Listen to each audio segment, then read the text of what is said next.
that in today's world, there are some people who are ready to do all it takes to make their marriage a success. Why waste time with somebody that is not ready to put in enough effort, such as you? Like we all know already, marriage is too heavy for one person to carry. And today we'll be discussing about things to do to thrive in today's marriage. And the first thing on our list is to marry somebody that have the same view of marriage with you. Somebody that have the same value of marriage with you. You know, marriage means a whole lot of things to different people. Some people see marriage as a place where you just go there to reproduce. Some people see marriage as a place where you fulfill destiny. Some people see marriage as a place where you achieve purpose. Some people see marriage as a thing that is a necessary thing that they must do. You know, you must get married in this life. People marry for different reasons. Some marry for physical reasons, spiritual reasons, just to shut people from asking questions, and so on and so forth.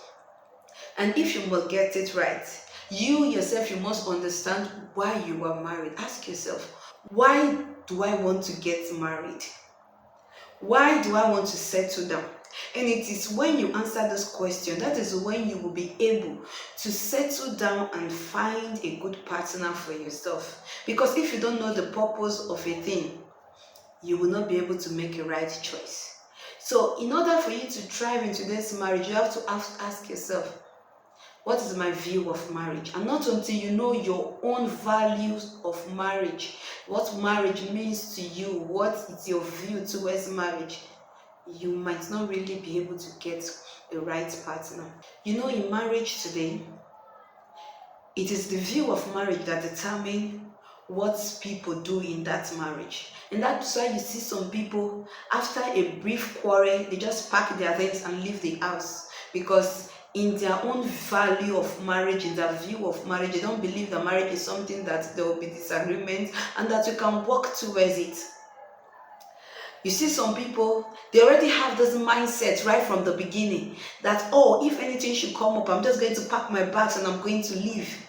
There are some people that before they get married, they already say, once this thing comes up, they have their own expectation that once this thing comes, I'm not ready to.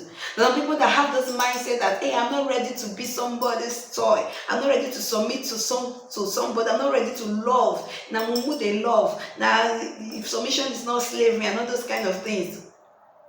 And if you don't have that same view of marriage, at the time you both get married, there are going to be issues. Because one person believes that, oh, we must fight for it. Did you know that marriage is a teamwork? Marriage is two working together in agreement. So therefore, in this our journey of marriage, whatsoever come across our way, we are going to stand and fight together.